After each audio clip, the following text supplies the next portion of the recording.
Tällä hetkellä eletään Bitcoinin nousumarkkinaa, joka alkoi vuonna 2023 tammikuussa. Ja jos historia toistaa itseään, niin tätä nousurallia on jäljellä ainakin ensi kesään saakka. Ja monia sijoittajia kiinnostaakin juuri nyt tietää, että miten korkealle Bitcoin voi tässä syklissä nousta. Ja tähän kysymykseen pyritään vastaamaan tällä videolla.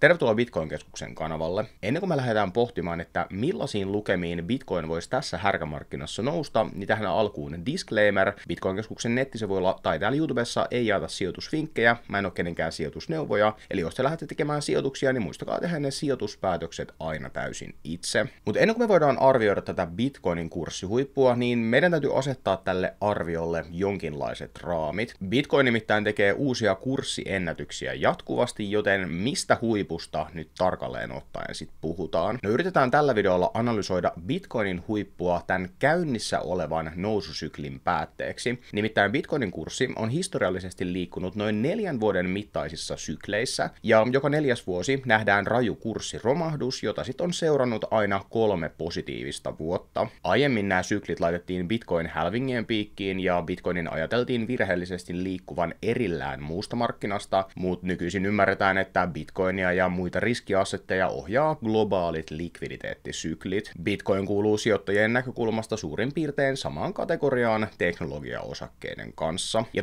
globaalia likviditeettiä voi mitata eri tavoin, mutta karkeasti sanottuna kyse on maailman likvideistä rahavarannoista, ja usein tätä mitataan esimerkiksi suurimpien keskuspankkien taseilla, ja periaatteessa mitä enemmän rahaa on tarjolla, niin sitä enemmän sijoittajat lainaa sitä ottaakseen riskiä. Kun sitten taas keskuspankkien rahapolitiikka kiristyy ja ohjauskorko nousee, niin likviditeettiä poistuu markkinoilta, ja tämä johtaa sitten sijoittajien sentimentin muuttumiseen ja osakkeiden sekä Bitcoinin alamäkeen. Ja tässä kuvassa nähdään globaali M2 Bitcoinin verrattuna, ja tässä nähdään hyvin, että miten M2 laskuvuodet osuu yksin Bitcoinin karhumarkkinoiden kanssa, ja Bitcoinilla onkin korkeampi korrelaatio tämän globaalin M2 kanssa kuin millään muulla omaisuusluokalla. Bitcoinin kohdalla onkin tärkeää muistaa, että kyse on globaalista sijoituskohteesta, ja tämän vuoksi on tärkeää tarkastella globaalia likviditeettiä, eikä pelkästään esimerkiksi Yhdysvaltain keskuspankin toimia. Ja tällä hetkellä me eletään tätä 4-vuotista sykliä, joka käynnistyi vuoden 2022 ja 2023 taitteessa, ja todennäköisesti tämän syklin viimeisin vaihe käynnistyy tuossa Yhdysvaltain presidentinvaalien jälkeen marraskuun alussa. Jos historia toistaa itseään, niin jäljellä on enää 6-12 kuukautta tätä nousumarkkinaa.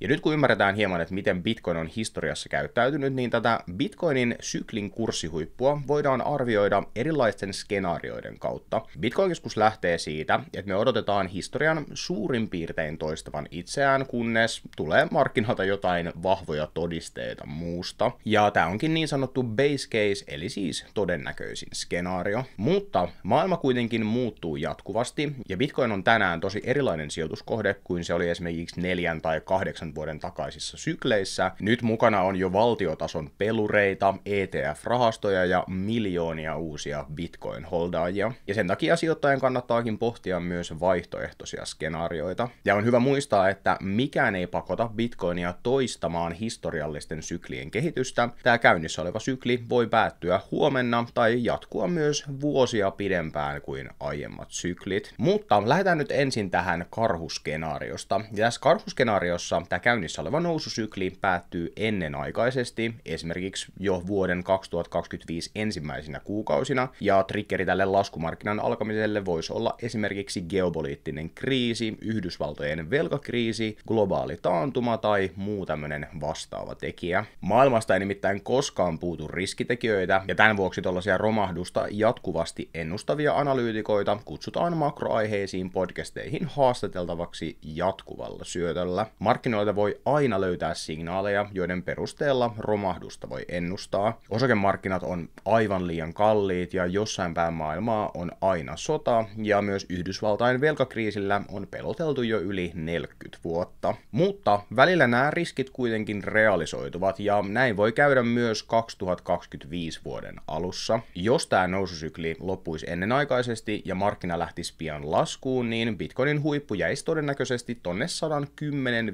$220 000 tasolle. Osa analyytikoista on ennustanut jo $100 000 kurssia syklin huipuksi, mutta nämä ennusteet on nyt todistettu vääriksi. Bitcoin-keskuksen mielestä tämä karhuskenaario on eri vaihtoehdoista epätodennäköisin, etenkin kun Bitcoin on jo tässä syklissä rikkonut aiempia trendejä positiiviseen suuntaan. Esimerkiksi keväällä 2024 Bitcoinin kurssi rikkoi ensimmäistä kertaa uuden all-time high-lukeman ennen Bitcoin-halvingia. Sitten toisena nostetaan esiin base case, ja Bitcoin-keskuksen base case on skenaario, jossa historia toistaa suurin piirtein itseään. Tämä tarkoittaisi käytännössä sitä, että nousumarkkinaa olisi jäljellä 6-12 kuukautta, ja Bitcoinin kurssi saavuttaisi vielä huomattavasti nykyistä korkeamman tason. Bitcoin-keskus julkaisi pari viikkoa sitten artikkelin otsikolla "Vahvoja signaaleja altcoin-boomin alkamisesta", ja vaikka altcoin-boomi olisi jo alkanut, niin se ei tarkoita sitä, etteikö Bitcoinin kurssi nousisi vielä merkittävästi nykyistä korkeammalle. Altcoin-boomi tarkoittaa vaan sitä, että altcoinit nousee keskimääräisesti Bitcoinia enemmän nousumarkkinan viimeisinä kuukausina. Edellisessä syklissä Bitcoinin kurssi nousi tuolta $20 000, joka oli vuoden 2017 huippu, peräti $69 000, mikä oli sitten vuoden 2021 huippu. Ja tämä tarkoittaa sitä, että viime syklissä nähtiin kurssin 3,45 kertaistuminen. Ja jos vertaillaan vielä aiempia syklejä, niin Bitcoinin nousut on pienentyneet jokaisessa syklissä markkina-arvon kasvaessa. Mutta realistinen nousu voisi tarkoittaa kurssihuipun olevan 2-3 kertaa korkeammalla tässä syklissä, ja tämä tarkoittaisi noin $138 000–207 000 kurssia. Ja Bitcoin-keskus on maininnut jo useaan otteeseen, että me ennustetaan Bitcoinin saavuttavan $150 000 kurssi ensi vuoden aikana. Ja tämä ennustus myös osuu hyvin tähän edellä mainittuun haarukkaan.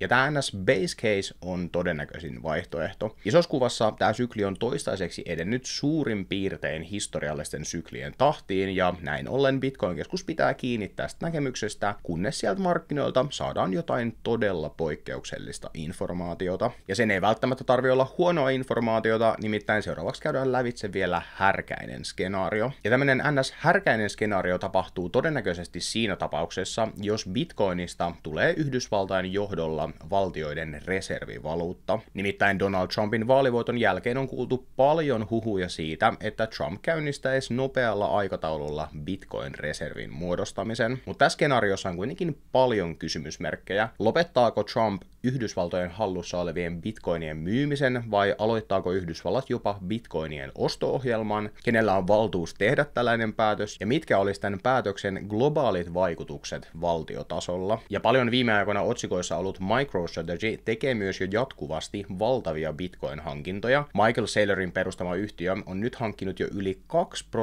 2% kaikista maailman bitcoineista, ja MicroStrategyn jalanjäljissä seuraa kourallinen muita yhtiöitä, mutta laajempaa puhetta mistään Bitcoin-reservistä ei ole kuitenkaan vielä nähty. Todennäköisesti Bitcoin löytää yritysten ja valtioiden reserveihin tulevien vuosien ja vuosikymmenien aikana, mutta tämän vaikutus markkinaan riippuu kuitenkin täysin siitä, että miten isoista reserveistä ja osto-ohjelmista puhutaan. Esimerkiksi El Salvador ostaa tällä hetkellä noin 1 bitcoinin päivässä, ja tämä strateginen reservi ei vielä Bitcoinin globaalia kurssia heiluta, mutta jos tämä härkäinen skenaario toteutuisi, niin Bitcoinin kurssi voisi nousta jopa $200–300 000 välimaastoon tässä syklissä, ja sosiaalisessa mediassa on luonnollisesti puhuttu jopa paljon hurjemmistakin luvuista. Ja jos kävisi niin, että Bitcoin nousisi vuonna 2025 jopa valtiotason reservivaluutaksi, niin tämä muutos saattaisi myös pehmentää seuraavaa karhumarkkinaa. Nimittäin mitä enemmän bitcoineja on NS-ikiholdaajien portfolioissa, niin sitä vähemmän markkinoilla on paniikkimyyjiä ja lyhyen tähtäimen tuloista kiinnostuneita treidaajia. Mutta jos on kuitenkin pitkäjänteinen buy ja hold sijoittaja, niin tämän syklin Bitcoinin kurssihuipulla ei ole suurempaa merkitystä tällaiselle sijoittajalle, mutta jos kuitenkin pyrkii optimoimaan sijoituksia ja kotiuttamaan voittoja lähellä kurssihuippuja, niin silloin on merkitystä nousu- ja laskusyklien ajoituksilla. Ja on tosi tärkeää muistaa, että jokaisen Bitcoin-sijoittajan täytyy luoda juuri juuri itselleen sopiva strategia. Eli jos sä esimerkiksi harkitset voittojen kotiutuksia, niin muista, ettei kukaan muu pysty ajoittamaan huippua täysin oikein, ja tämän vuoksi onkin järkevää tehdä myyntejä pikkuhiljaa nousumarkkinan loppumetreillä. Ja jos historia toistaa edes suurin piirtein itseään, niin me ollaan nyt siirrytty 3 vuoden nousutrendissä viimeiselle kolmannekselle, ja on hyvin todennäköistä, että Bitcoin on tehnyt jo suurimmat nousunsa tässä syklissä. Esimerkiksi tässä kuvaushetkellä Bitcoinin kurssi on yli 6-kertaistunut vuoden 2022 pohjista, ja vaikka toi härkäinen skenaario toteutuisi, ja Bitcoinin kurssi nousisi jopa 300 000 dollariin, niin tämä tarkoittaisi kenties 3-kertaista nousua tästä hetkestä. Moni Bitcoin-sijoittaja alkaakin hiljalleen kotiuttamaan voittojaan tai siirtämään niitä altcoineihin. Ja näille aiemmin kuvatulle skenaarioille voisi antaa esimerkiksi seuraavanlaisia todennäköisyyksiä: karhuskenaariolle 15%, historia toistaa itseään 60% ja härkäskenaariolle 25%. Mutta sellaista pohdintaa tällä kertaa siitä, että millaisia nousuja me voidaan vielä Bitcoinissa tässä syklissä nähdä. Kerro ihmeessä kommenteissa, että mikä näistä skenaarioista on sun mielestä se todennäköisin, ja pistä siitä alhaalta myös tykkäysnappi pohjaan sekä kanavatilaukseen, niin sä et missaa tulevia videoita.